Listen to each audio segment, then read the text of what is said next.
I really wish I had my camera up just so you could see my face right now. I'm glad that you don't.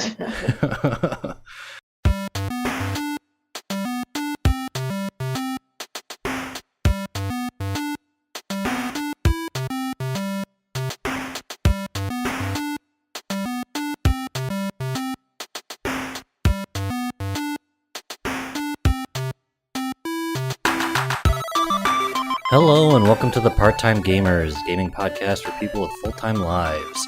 I'm your host Cyrenex, and I'm joined by my good friends Bristle and 9 of 12. Finally have all of us together again. Huzzah. It's Indeed. true. So, how have you guys been doing the last couple weeks?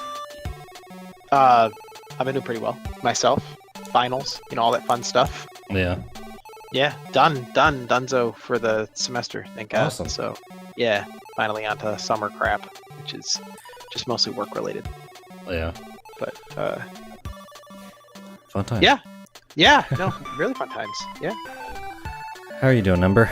You've been telling us a little bit of stuff that's been going on before the show started, but... Yeah, house stuff blowing up. What else is new? Yeah. Trying to be really excited about getting ready to go to the Nerdtacular. Figured out some of my graphics issues with my stickers printing off center. That was stupid, and I wasted a whole lot of expensive sticker paper, and then figured it out. Yeah. But as long as you figured it out, then it wasn't stupid. Yeah. Yeah, well, not anymore anyway, but I think we're going to order some online anyway. And I made business cards. Did you see on Facebook? Yep, Shop? I saw them. That's awesome. Put our part-time gamer logo on there. Yep. Are you gonna throw them out like a ninja? Like ninja stars, like yeah, at people? yeah, that's a good networking strategy. That's Just how walk you in the get room followers. and start shucking. That's what I hear you toss it, and whatever sticks, they're yours. That's how you claim people. So Yeah, just... I don't know. I think Isn't that how carrier you get pigeons would followers? probably be more effective. you think? Yeah. Not in a They don't closed- kill the closed people you're space like trying to that. get to listen to your show. Yeah, but isn't Nerdtacular going to be mostly inside? Like you can't just release a whole bunch of pigeons inside. Well, you could. You just wouldn't be very popular. You would if you're a magician. Ha! No. Zing! True. Goodness gracious. Oh, and did you listen to the most recent episode? Speaking of the grills.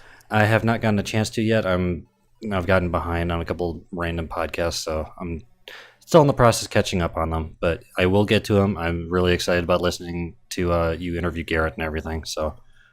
Yes, and you got your wish. Oh, really? What's his wish? Well, he's like a fanboy over Garrett, so. Yeah.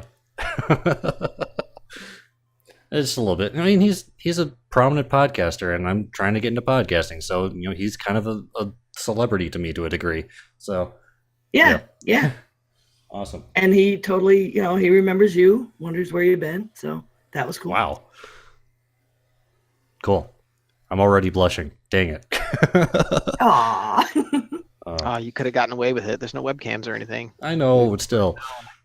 Oh, yeah. So yeah, over on my side, I've actually gotten sick. You might be able to hear it in my voice a little bit. Nope. As I described before the show started, yesterday it felt like I was swallowing sandpaper. Today it feels like I'm swallowing wet sandpaper, which is an improvement a little bit. But At least things are moving and not scratching as much. yeah, so Yeah. My sinuses are just messed up right now. They're inflamed and all that jazz. And I've decided to try to remedy it, at least right now, by drinking Not Your Father's hard root beer, which probably won't actually solve the problem, but at least it'll make me care a little bit less. So Exactly. yeah. And so I can't That's how like it I can't works. yeah, I can't take like Benadryl or anything like that until later on in the day because that stuff knocks me out. So I actually want to be somewhat awake for the show at least. So, but anyways, let's go ahead and move on to our water cooler talk for this week. So we'll start off with Zach. What article did you bring today? The one that I found just before we started recording. I'm not gonna lie, I'll come clean. Everybody can know. I did hear about this though, so it had been settling on the back burner. An article was. This is from our good friends over at Polygon. They're not really our good friends, but I mean, I guess they're friends to the gaming community.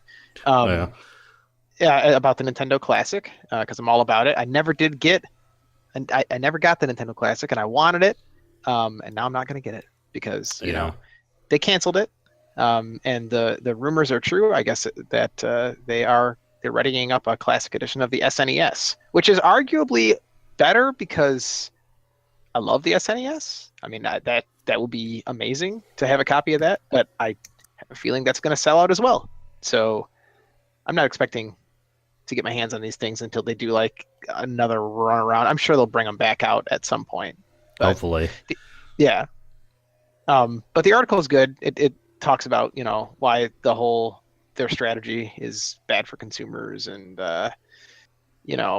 what kind of response they're giving, which is typical Nintendo. It's pretty vague. But, but yeah. Yeah, just in general sucks that they sold out of them almost immediately and then just, we're Mm-hmm. done. Yep. And the thing that ticks me off is, and it's just, classic capitalism, and just what happens is, you could find them all over the internet, but they were at a markup of like insane proportions. There's no way like anybody in the right mind should have bought one of those for, $400, which is at some point what one of them was going for. And I was like, but people were buying them. So yeah, I don't know. I totally don't understand not making them when that was going on, such high demand. Yeah, I'm not sure what their idea is, unless they're planning on pulling like a Disney Vault kind of deal. Put it away in the vault, in the Nintendo Vault, and then they'll come out with it again in like 5 years or a couple years or something and make a butt ton more money. Which I think, it's smart from like a business standpoint. But at the same time, it's like, I feel like they could have milked it for much longer. Yeah. So I don't know. Unless maybe they just weren't selling over in Japan, and maybe that's maybe that has something to do with it. I don't know. It's like it doesn't seem like they have a reason for why they stopped production of it, because it was in demand. Everyone wanted one of these things, despite the fact that you could basically get all the games and stuff on emulators for free. But just having the official classic thing, right? What Nintendo, in the article, there's a quote from Nintendo, and they told, this is a quote that they said to IGN. They said that the system wasn't intended to be an ongoing long-term product, and the company did add extra shipments to its original plans, but even those extra shipments apparently weren't enough. I don't know why they just didn't anticipate that this would sell, because it's awesome. Yeah, it's like a blast from the past. Not only does it have that function of having all those retro games that we grew up with, but it's a collector's item. It's a collector's item, and I think maybe they just didn't realize how many people would jump on the chance to have something like that, because it looks awesome too. It is the NES. It's just a smaller version. It's better than just booting up an emulator. Yeah, absolutely. Well, that's how it is. Yeah, I have no idea why they would do something like that, but unfortunately, I have no say in whether or not they continue building those. So, unfortunately, we just have to deal with it. But still, that's just I think, like it says in the article, it's bad for consumers. It's bad for Nintendo, because they're setting this precedent of, okay, we have this thing that everyone wants. We're going to stop production of it. Right. That seems to me like a very, and maybe this is just because I like Nintendo, or I have traditionally like Nintendo, it just seems like a very un-Nintendo-y thing for them to do, because generally they're pretty good at pleasing the fans, but hey, I'm not in charge. Yeah. All right, well, moving on. What did you bring, September? Well, apparently, after a year of not saying anything, Capcom announced that 8 new characters they're putting into Marvel vs. Capcom Infinite. So, they're putting a whole lot of Marvel in. Hulk, Thor, Hawkeye, Ultron, and Rocket Raccoon. Sweet. And then they're putting in Street Fighter characters: Chun-Li, Resident Evil's Chris Redfield, and Strider Hiryu. Yeah, however you decide to pronounce that. Hiryu. Hiryu. Yeah. I don't know. but it's going to be coming out on PS4, Xbox One, and PC in September for $59.99. Nice. That seems like that's definitely a good move on their part. Yeah. Specifically Capcom. Not that Capcom is hurting for money or anything, but as far as I know, but I mean, with how prevalent Marvel is right now and how Guardians 2 is coming out. Yeah. So, which reminds me of something that we'll probably discuss at the end of the show. But anyway, yeah, yeah, it took always... them a long time here, but I wonder if it was to get. I mean, they want to capitalize obviously on Marvel's current popularity. Oh yeah. Well, you can tell, and it may actually have been. This is, and maybe this is just me reading too much into it, but it may have been something that's been in the works for a while, because you see one of the people in their lineups here is Hawkeye and Ultron too, and that movie is not Age of Ultron and the Avengers. That's not the most recent IP. Like I'd be right getting like Black Panther and stuff like that if it was more, or even well, Spider-Man's already in it, or I think he is. He was in the other one. Yeah. So maybe it's something that they started a couple years back and are just now starting to kind of get all the rights for it. I don't know. Yeah. Yeah, the deluxe edition is really over the top. Oh, really? It's $199.99. Whoa! But you get access to future DLC and die-cast like characters and plastic character dioramas. Well, I guess in a case. Yeah. With like infinity stones in it and stuff. I guess if you're like, I mean, you really would have to be a diehard fan to go for that, because I feel like if you're buying a video game, getting access to future DLC is good, but yeah. Especially when you know that they already have DLC planned. Yeah. So. Yeah. Well, yeah, and I mean, you're paying a full price game, like, to get something. I mean, I guess 8 characters is a lot. Yeah. And they changed some things in the game. The only thing I really think is relevant is you can do 2v2 in it now. Yeah, instead of just the 3v3. Yeah. That's cool. Yeah. I've actually been a really big fan of the Marvel versus Capcom series in general. I've really enjoyed it. I suck horribly at it. You were not that bad. Oh, I'm like, the thing is, I'm comparing myself not just to our ring of friends. I'm comparing us to people who actually know what they're doing. Well, like being able to, yeah, like some of the high end players are able to get, like, for me, it's always, the reason I like the Soul Calibur series is because it's less about combos and more about counterplay. Yeah. So like going in, getting a couple of hits, and then being able to defend yourself. With Marvel vs. Capcom, the high-end players, there is no counterplay. It's just figuring out how to kill a hero from 100 to 0 without them being able to do anything. It's mostly like combo play, not counterplay. Yeah. And it sounds like trying to play Brawl with my 15-year-old. But yeah, that's the only problem I have with those games. Otherwise, I think they're amazingly well done. And very fun to play when you're playing against people of your skill level. Sure. Yeah. Yeah, well, it's fun to just boot that up with a couple of friends and just screw around in it, yeah, too. To see what kind of crazy combos you can come up with. Yeah. It's like, let's take all of the beam characters, get your ultra bar up to whatever, and just use all 3 of them at the same time. Yep. That's always fun. Brutal. And I know it's not gaming, but I want to remind everyone that Free Comic Book Day is May 6th. Yep. Free Comic Book Day, I did that, I think I went to the wrong store or something, because I did that a couple years back, and I got there were some crappy free comics. There was nothing good. So maybe it was just the comic store that I went to, but... Maybe, because mine is great. Is it?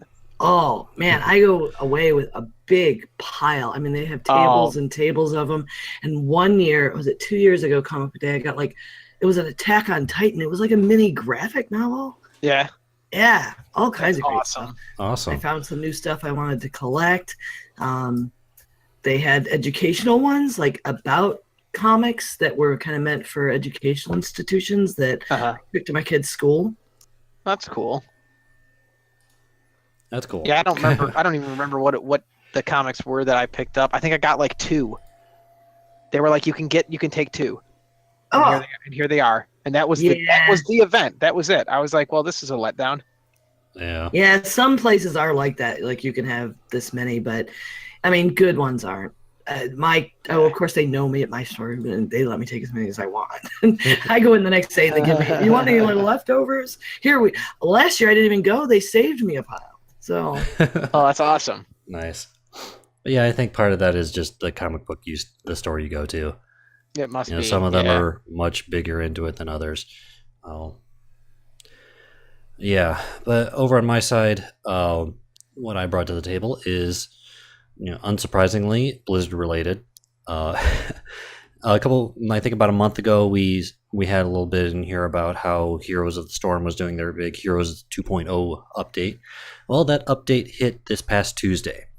So, and with it, they have even more stuff than what we talked about on that last episode. If you go in there, I believe up until what's the date? I think March or not March. May. What's the time frame? You'll figure it out. It's like sometime in May, lasting until May 22nd.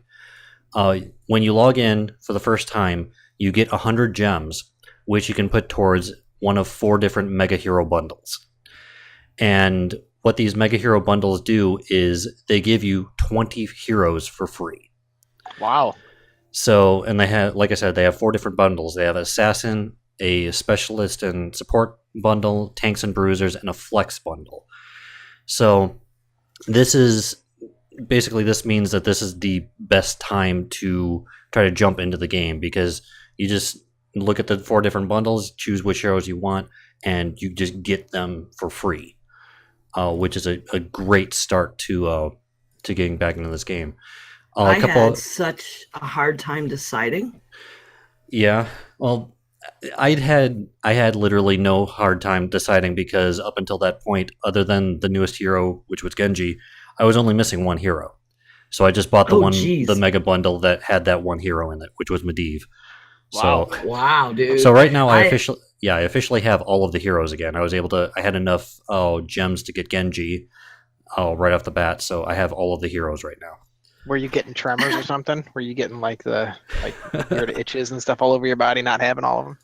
No, I actually hadn't had Medivh for a long time, so he wasn't a priority for you. Yeah, because he's a really high end hero, high difficulty hero. And, okay, yeah. So I was like, you know what? Just when I get him, and sure. I was trying to do it mostly without having to spend any extra money on it.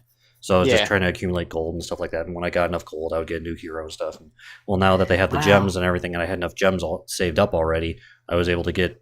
So I literally got the mega bundle for one character, and then had enough left over to get Genji, with some left over from that too. But nice. You sure play more than I do. I don't spend money on it. So even though I've been in since the alpha, I went through the bundles, and I had 7 from one bundle and 5 from each of the other 3. I thought this will be a piece of cake. I'll look at the bundle and I'll take the one that I have the least characters from. But like 3 you have 3 exact same amount. I apparently play in a very balanced manner, the type of character. But yeah, I think of them, unless you're like really intent on specializing, the Flex bundle is probably the best, just because it gives you a good mix of a bunch of different good heroes. Like tank wise, you get ETC, which is a really good, one of the best tank heroes. Li Ming, Kerrigan, Varian. You get a good mix of different heroes with that one, so that was pretty nice. But I think it's awesome that they were just doing that in general. Just like, hey, come celebrate it with us. Get 20 free heroes. Play our game. That's pretty cool. Well, and the loot boxes are great. Yes, having that loot box system is amazing. It was really nice to even I do play quite a bit, but not nearly as much as a bunch of other players. So, but I got I think I had like 50 or so epic chests that I had to go through or something like that. Nice. So I think I might be trying to remember. I think it was actually something like 30, but had a lot more than I was expecting that I would, and it was awesome. But And in addition, even with how little I play, I got a decent amount. I got 17 or something, and then a bunch of epics, and I streamed my opening. Yeah, So. That's cool. Well, in addition to the mega bundles, Genji was officially released. He was on the PTR for a while, but he's officially in the game now. He's actually a pretty interesting hero to play. I haven't gotten a chance to play him a lot yet, but he's got an interesting kit. But in addition to that, they also have a new map, which was based off of Hanamura from Overwatch, it's actually a payload escort map, which is kind of a very different style than all the other previous maps. Very unique gameplay. They also announced that the next hero that's going to be coming to Heroes of the Storm will be Diva from Overwatch. I saw that on the page. Yeah, they haven't released any details about her kit or anything. Just that she's the next hero that's going to be coming in. We probably won't be able to. She probably won't be in the PTR for at least another couple weeks. But still, it's cool that we're going to be getting another tank, and that's going to be Diva.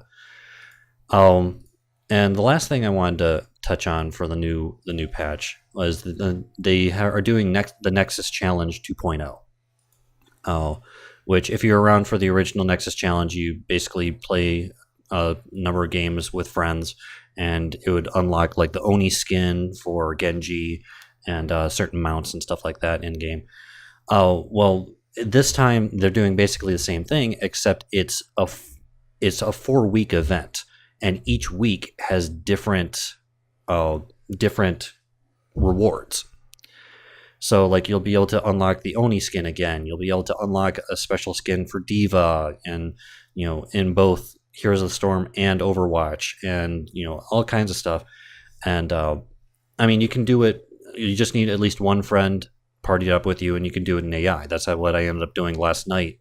Just went through the first 5 games of it with a friend from the A-Move channel, and just went through AI and just blew through that, which was nice.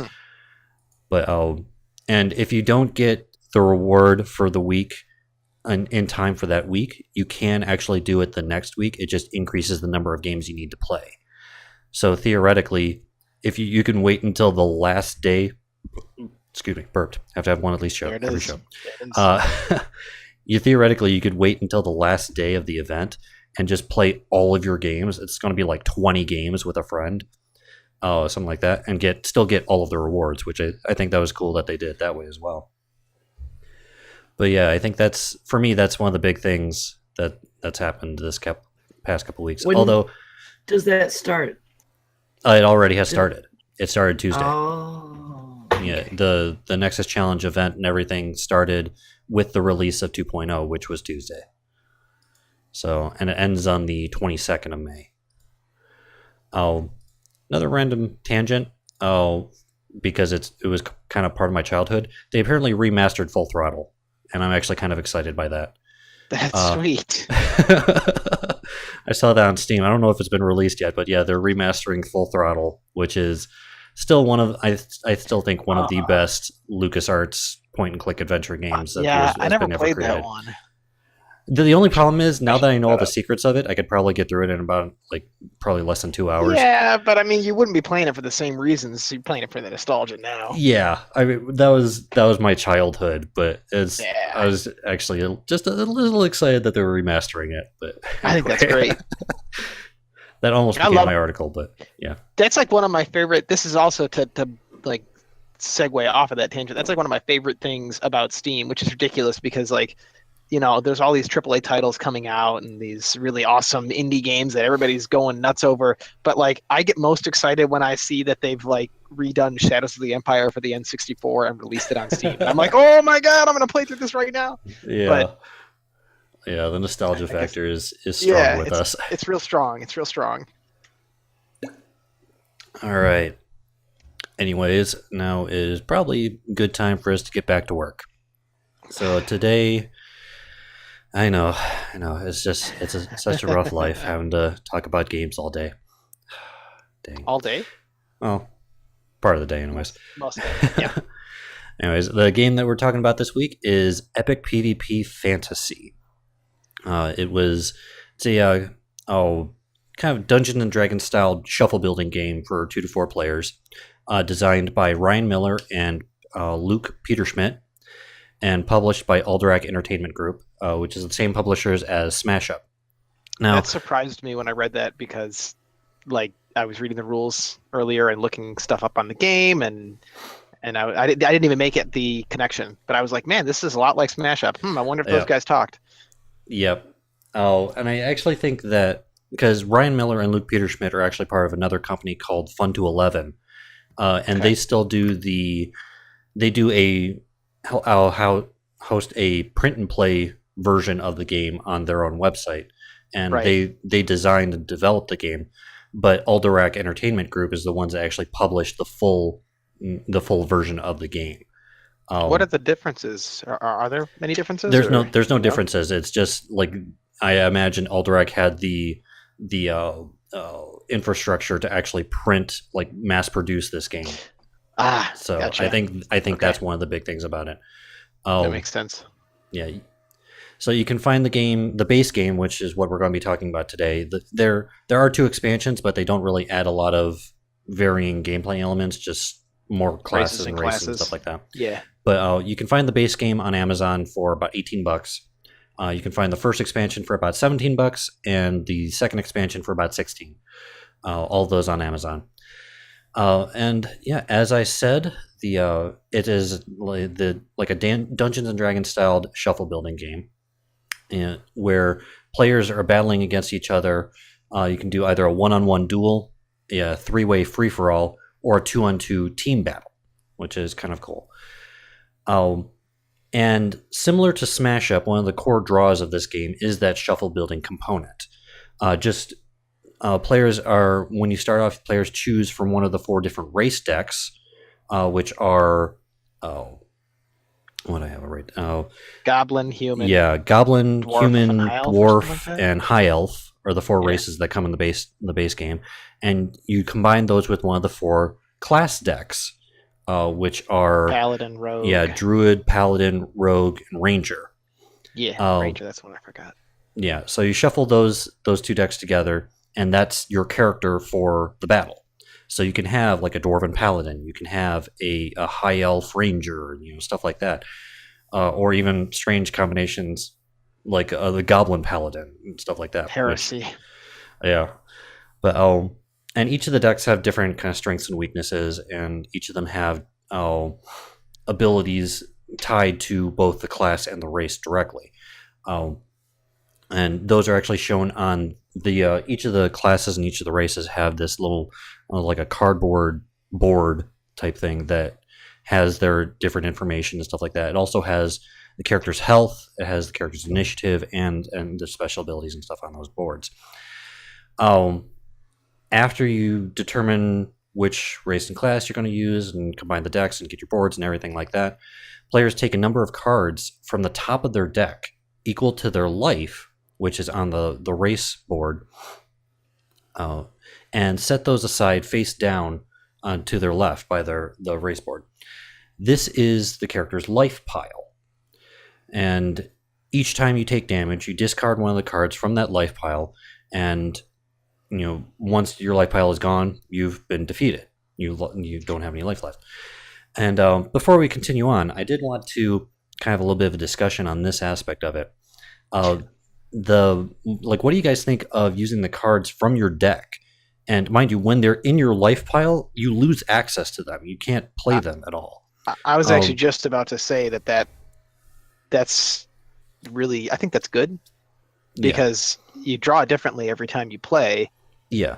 Well, or you have a chance of drawing differently every time you play, a high chance. So your deck is going to be customized a little bit differently. Now, granted, I'm not sure exactly what the spread is of unique cards. So it might not affect you at all, and it might also like totally change the way you play each round. But like some of the things I was thinking about is like you said, it does change how each game that you play, because there could be certain cards in that life pile that are different from the last time. Sure. So you lose access to those cards until you lose life, until they're discarded, and even when they're discarded, you need either another special ability or to get through your draw pile to get back to them. I also think to a certain degree it's a balancing element too. Yeah, that's what my observation was about that. Because instead of it being like Magic or any kind of deck building game, I think it's key to the it being a what do they call it, deck shuffling, a shuffle building. Yeah, shuffle building. Yeah, shuffle building, because you can't be waiting for a certain strategy, a certain card, because you don't know what went into your life pile. Yeah, sure. So it adds RNG to it, kind of. Yeah. It does, and I think Sean, what you were going for is that the characters who have higher life actually have less cards to pull from. Exactly. Yeah. So it's not it balances out nicely, probably, in that regard. Because life in this game is a big deal. Like, let's put it this way: the race with the highest life is the dwarf with 6. Yep. So it's pretty much a spread of, like, I think 4 to 6 or so is the lives for these races. Yeah. So even having that one extra, that 6 life, that's a big deal. That's going to take a lot longer to get to defeat you, and having that little bit of a balance element of, okay, you have to sacrifice more cards to put into your life pile. That these are cards that you won't have access to until you lose some life. I think that was a really ingenious balancing element to the game.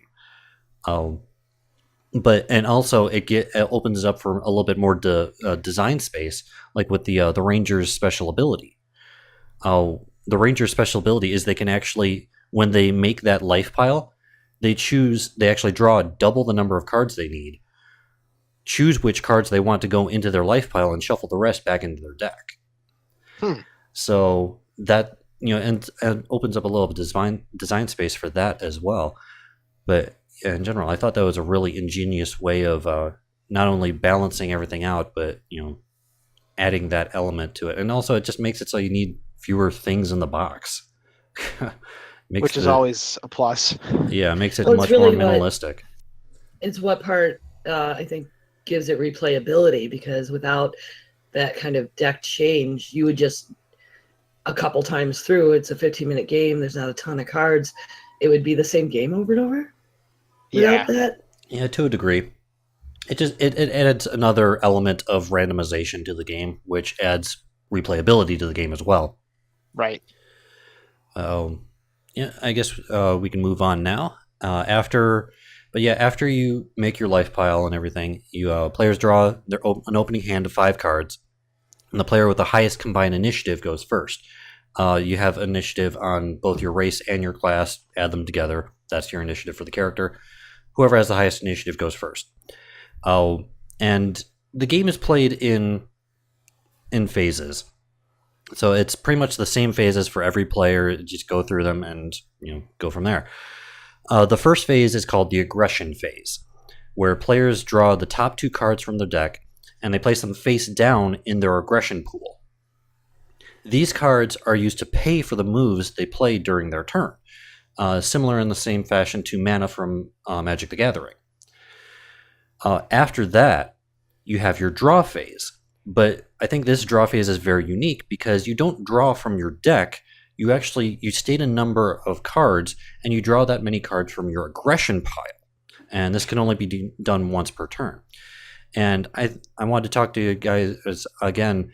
What do you think about this element of it, where you are not directly getting cards from your deck again? I mean, I like it in a way. I'm not quite understanding the point of including that, just because I don't see why you wouldn't just be allowed to, like, okay, everybody can draw a maximum of cards on their turn, and you have to declare how many and just draw from your deck. I don't understand why it has to be I guess it's so that you slowly gain energy, so you slowly gain aggression because Yeah, you only get 2 per turn. But yeah. Yeah, because otherwise you could just go full aggro if you've got, depending on your character stats. yeah, I suppose, yeah. I do think that this is another kind of balancing element to the game, and Uh-huh. it adds something that I tend to like in a lot of games, which is opportunity costs. Because Sure. when you think about it, it's like, okay, I have to have aggression in order to pay for my abilities, but I need to also draw from my aggression in order to have abilities in the first place. Right. So it's like, okay, so you need to have it's like you have to make that decision of, okay, I can draw from my aggression pile hoping to get a low cost move so that I can play that right away. But it's like, okay, if I draw high cost moves, I'm kind of screwed. It's this whole balancing act of balancing the resource versus the resource of the aggression versus the resource of your hand. It kind of reminds me, and this goes hand in hand with just kind of probably what they were going for, given that the game is called Epic PvP, but it kind of reminds me of like the player versus player combat in games like World of Warcraft and other MMOs where they try to do that whole rock, paper, scissors thing. It is a balance, and some classes and moves balance out and are good against other classes and moves, and it just seems to me like that's the way they're going. Yeah. And it does, again, it adds a little bit more to the design space of the game as well, because like I played a couple games this past weekend, and one of the games my opponent was playing as, I believe, a Goblin Ranger. Yeah. And the Goblin's ability, every time they block an attack, which we'll get into the details of that a little bit later, but whenever they block an attack with a move that costs the same as that attacking move, they draw a card. Yeah. So he was just constantly gaining cards into his hand, and that meant that he could keep his aggression pool full for most of the game. So that's a good tactic. Yeah. So it's like, and then I think the dwarves, I think their ability is that anytime they take damage from a basic strike, which is one of the basic attack cards that every class has, or every class and race even. If he takes damage from a basic strike, he can just gain an aggression. So it's, you kind of have to try to balance that out. It's like, okay, do I want to focus on being able to pull cards from my aggression pool, or do I want to try to keep my aggression pool full so I can play a bunch of cards? But it, like I said, adds that opportunity cost to it. Was the Goblin Ranger you were playing against eating dirt or turning into a tree? No, not that one at least. Yeah. We have a Goblin Ranger in the D&D campaign who is currently eating a lot of dirt and turning into trees. So it's good stuff. Yeah. And we're supposed to be playing that against the 4th. Looking forward to that. Yeah. Yes. But is that good? That's delicious. Sounds good. It does taste pretty awesome. Red strawberry ale. So that tastes pretty awesome too. I'm actually more of a fan of the vanilla ale, but they didn't have any at the store. And my wife decided to give me the root beer. I had the ginger last night. The ginger's real good. Who makes that? I'm not a fan of ginger. But, I love ginger. No, not so much. Who makes that? Not Your Father's. All of it? Even the ginger? They have a ginger one now? No. I was talking about the Reds ginger apple. Oh, Reds. Yeah. But there is a ginger beer ginger ale brew that I like. They also make an orange. It's like John's or something it's called. Yeah. I don't remember. Anyway. I've had that. That's good. Yeah, we should probably go on. Tangent very well appreciated, but yeah. You were the one, you started it with those refreshing bottle noises. Sorry. Anyways, moving on. After the draw phase, this is you have your play moves phase, which is where you can play the cards from your hand. They're called moves. Yes. Well, there's actually two different kinds of cards. There's moves and there's skills, which we'll get into in just a second. But there are, just for a little bit of clarification, there are a couple different symbols you see on the cards. themselves. There's on the top left corner, there's a pile of cards with a number. That's the move's cost. There's a yellow shield in the top middle of the card. That's the card's defense value, which is what you used in order to defend against enemy attacks. And then there's a red pointed circle on the bottom, which is the move's attack value. When you play a move, you place it in front of you with the defense value towards your opponent to start off with. And like I said, there is another type of card. It's called skills rather than a move. And skills have no symbols, none of those symbols or anything like that, and they usually are played for free. But they usually can't just be there's usually sometimes there's a triggering effect that allows you to use it. Like you can't always just pop it down and say ha. So you have to read it. Yeah, like most of these cards, anytime they have any special text or whatnot on them, they'll have a certain symbol that represents when it'll be relevant. That's right. It usually has the text on the card. It's like, if it's only during such and such, or like activate this during whatever, because you can only play cards on your turn. Right. So you would have to play it on your turn, and then even if it happens on your opponent's turn, you still have to play it on yours. Right. But after you play your moves, you assign the moves to block the enemy's attacks. The player determines which of their moves they want to block the opponent's attacks. The player's move must have a defense value equal to or higher than the opposing move's attack value. So if I'm getting attacked with a basic strike that has a value of 3, I need to defend with a move that has a defense value of 3 or more. And it's only one block for one attack. You cannot divide or combine defense values.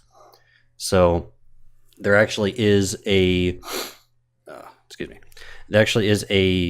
move that has 2 attacks. It would require 2 defenses to defend against it.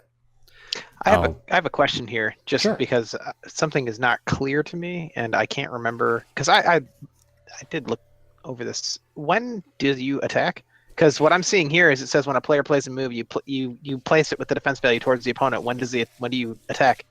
You actually attack on the opponent's turn. The first player who starts the game just plays a whole bunch of defensive moves. Pretty much.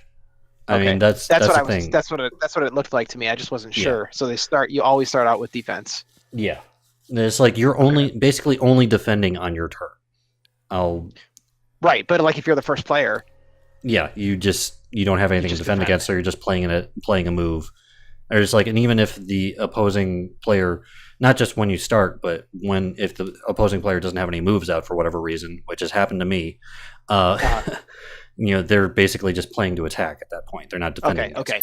All right. So you can, if there are no attacks down, then, or I'm sorry, no. If there are no attacks down, then you can just go ahead and play attacks. Basically, yeah. You just kind of you skip the assigned blocks and block phase and stuff because there's nothing to block. Okay, that makes sense. Yeah, but after you sign the blocks, then there's a phase for when the blocks actually take place, and there are certain triggers where that's important. And then after you block the attacks, then you take damage. If there are any unblocked attacks, they hit the player and they cause 1 damage each. And this is one of the key things: is damage is not based on the attack value. Each attack only does 1 damage, unless there's a special ability or something, which there are some special abilities that say it does an additional damage. But for the most part, any unblocked attacks will only do 1 damage. So that's kind of important because you'll see attacks that have like 9 attack value and such, and you're thinking, okay, this thing has 9 attack, I only have 6 life. How am I supposed to survive? It's because you only take 1 damage from it still. And then after you take damage, it's the end phase, where the player will turn their moves around so that the attack value is now facing the opponent. The opponent discards any moves they had from their previous turns, and the phases begin again with the opponent. So, and that's pretty much how it goes for the entire game, is just that mechanic of, you're on your turn, you're defending, and then you turn the cards around to attack your opponent. So generally, like I only gotten to play a couple games of this, but it was once you started getting into the phases, it really is straightforward and pretty easy to get a handle on. So it's not a difficult game to get into, despite the fact that some of the things are kind of a little different than you would a lot of other games, like with the aggression phase and everything like that. Yeah. But once you get past that, it's actually pretty straightforward on how to play it, and it's not a long game either. Like each match, like when we played, we got through like I think 3 matches in about an hour. So, and it's pretty quick game too, and it doesn't take up a lot of real estate as well. That's a nice thing too, because you always run into that problem with games like Magic, where all of a sudden you're just Yeah. like you're all over one side of the table. Yeah, Can never have enough room for that. yeah. So yeah, this one it doesn't take up a lot of room. It's pretty easy to get into, and just in general, it's just I love the aesthetic of it. Just with all the D&D inspired characters and classes and stuff like that. Oh, it's really fun. I think the mechanic they use when you run out of cards also forces the game. It constrains the time, because to reshuffle and have a new deck, you lose. You gotta bust a life out. Yeah. You well, that's another thing. You lose the life first, then you reshuffle, so you can actually get that card back. But still, you're getting tired. You have to lose a life in order to reshuffle your deck. Right. Which is again, it makes it so that no matter what, there's going to be an end to the game. It's not going to continue on forever, which is nice as well. Makes things a little more tense. Yeah, I like the story there. Like that you've got 1 health, but you're out of cards, and you really want to attack, so you just die going, "I'm preparing this spell." Really. Oh, but yeah, as I've said, there's 2 expansions currently for it as well, which between the 2 they add 4 more races, 4 more classes, and actually during doing some research for the show, there is a pre-order for Epic PvP Magic, which once again is kind of D&D inspired to a degree, but that one actually does add a new mechanic of the magic tokens and stuff like that. You can activate certain abilities by expending magic. And they blew away their Kickstarter, so they got basically every stretch goal, which means I think there's going to be like an extra 6 races and classes with that one. Plus, they already have like another expansion set up that I think adds another 4 races and classes or something like that. So there's going to be quite a few races and classes with that one. And though it is normally intended to be played standalone, you can combine it with Epic PvP Fantasy. So that's cool. Yeah, I'm actually kind of looking forward to that too. But I think that's I don't know when that's supposed to be released. It's in pre-order phase right now, but I forgot to look up what the release date of that is. But looking forward to that as well. So, any final thoughts for you guys on the game?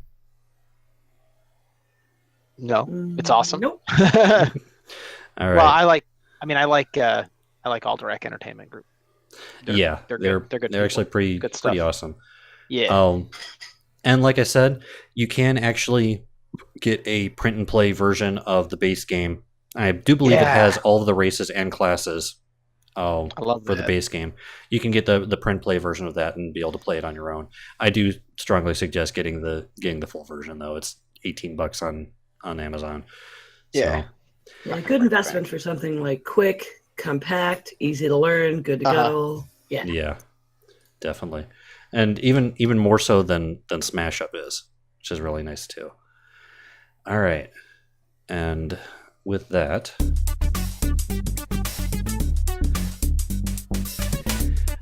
all right, and we have both of you here this time, so we have double the chance to mess everything up. Pretty much. Yeah. Good for us. All right, now these questions are a little bit different than what I've probably done in the past. 3 of the questions, the answers are going to be the races. 2 of the questions, the answers are going to be the classes. So yeah. So first, third, and fifth ones are going to be about the races. But It's like a real trivia game. We have categories and stuff. kind of. I'll take classes for 200 points, please. No. Oh. All right. Question number 1. Which race is the only one with a 9-cost basic strike? Is it dwarf, goblin, high elf, or human?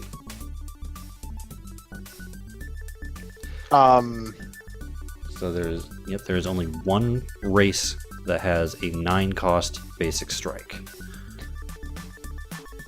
I'm gonna go with high elf. Sure. That is incorrect. Goblin. It is actually dwarf.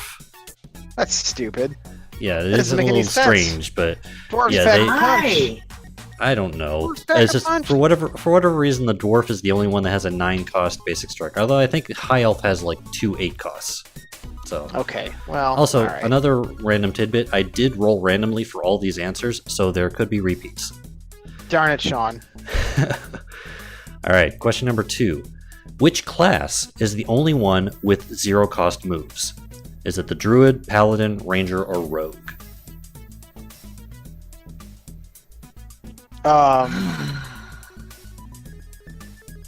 With 0-cost moves. Yes.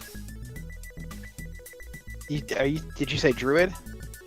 It's one of the 4 Yeah. classes from the base game, so druid, paladin, Yeah. ranger, or rogue. No, I thought that's what Ember said. Oh. Is that what you think? You I think druid? did, because, well, no, I guess Paladin has a patron too. I was thinking like it wouldn't cost if you were, praying. I mean, I was gonna go. D&D. I was gonna go with rogue, but druid is fine too. So they're both going with I was- druid? I was just thinking because like druids and paladins cast spells, so I'm thinking, well, they probably both have got more costing things. True. Yeah, Rangers might cast spells. Rogues might have more utility, so maybe they've got some utility stuff that does not cost. That was my thinking. Sure. So we're That going makes to sense. rogue They now? can just go Let's- stab, right? Let's do rogue. Let's stab. Let me hear that. That's correct. Yes. Yeah, they have a 0-cost, 0 defense, 1 attack move called Hidden Knife. Yeah. See, there so you go. Hide there's- and stab. That's Yeah. how Yep. you win PvP. Yeah, That's the right. rogue, from what I've observed, the rogue has a lot more low-cost cards, and you just try to swarm the board with attacks. And That makes perfect sense. yeah, and try to just sneak some of those attacks in. Yeah. Freaking All right. rogues. Love them. Pretty much. Love They do it 'em. from behind. Question do. number 3. Which race is the only one with a move that has 2 attacks? Is it A, dwarf, B, goblin, C, high elf, or D, human? High elf. Whoa. Now that No, I I no don't longer know. have eardrums. Sorry. Did it? Was that louder on your end? Maybe I A put the little mic bit. too close. Yeah. What is it? A move that is 2 attacks? Yes, a move that has 2 attacks. I go like with high- elf. I like high elf. Yeah. That is Gave that away in correct. the first one.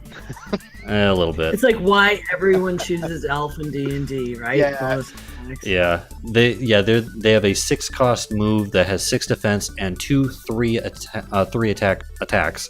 I believe called Whirling Blades. So yeah, they're the Okay. only race that has 2 attacks. I just figured they would be like the fast ones, so Yeah, that's Pretty- probably why. pretty good. All right, question number 4. Which class has the lowest initiative? Is it the druid, the paladin, the ranger, or the rogue? I'm thinking either druid or paladin. That's my guess. Because the ranger and the rogue are both should be pretty quick. Yeah. Yeah. Which one? What do you think? Paladin. Paladin. Yeah, that's kind of what I was leaning towards too. Let's go with paladin. Is incorrect. It's the druid, Good isn't train it? of thought, but it was the druid. The druid has initiative of 2, the paladin has initiative of 3, the ranger and the rogue both have initiatives of 4. Okay. Hippies. Totally should have Yeah. thought of that. Yeah. Yeah, They're I could slow understand like on the paladins have uptake. heavy armor and everything and makes them move slow, Yeah. but druids are literally That's what I made was of wood.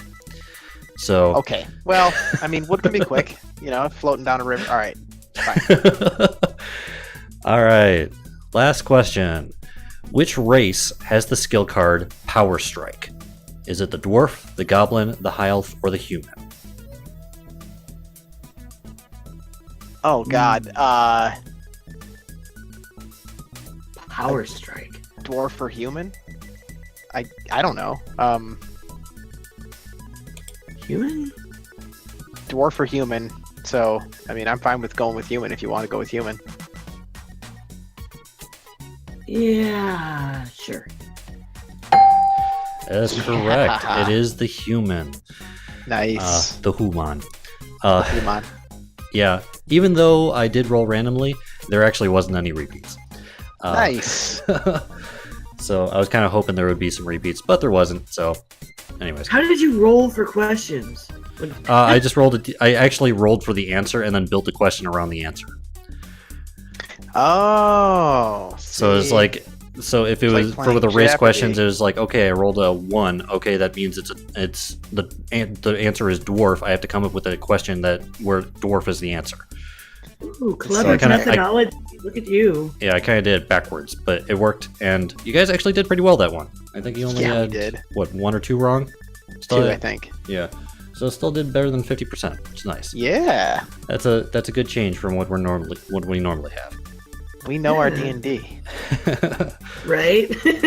I play every week. All right, and with that, that brings us to the end of our workday. All right, everyone, thank you for joining us. If you find value in our show and would like to support us, you can at patreon.com/parttimegamers by subscribing to our YouTube channel, or by giving us a 5-star review on iTunes. If you'd like to contact us, you can with our email, parttimegamers.cast@gmail.com, or on Twitter at PTGcast. You can find me on Twitter at Cyrenex or on bell.net, or at some point I'll change that to whatever it is accurate. Blizzard. Battletag, yeah. You can find me on Blizzard games, with the battle tag Cyrenex number 1996. You can find the show and the rest of my work at caffeineinducedproductions.com. Ember, where can people find you on the internet? I can be found at 9 of 12 on Twitter. My battle tag is 9 of 12, number 1102, and you can hear me on thegeekgrills.com. And you can find me on Blizzard stuff with the Blizzard tag Zachaleth number 1466, Zachaleth spelled with an X. And I'm also on Twitch every now and again at GristleJava, just one word.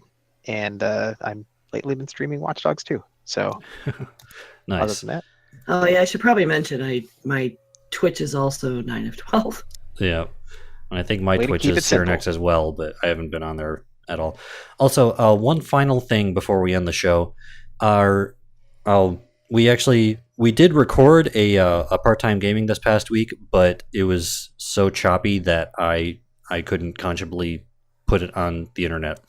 So we will be doing another part-time gaming this next week, and for the part-time We'll gaming just have to- and our next episode, we'll be doing spoiler shows of the Guardians of the Galaxy's Telltale series. yeah. So Does that mean we get to play Left 4 Dead again?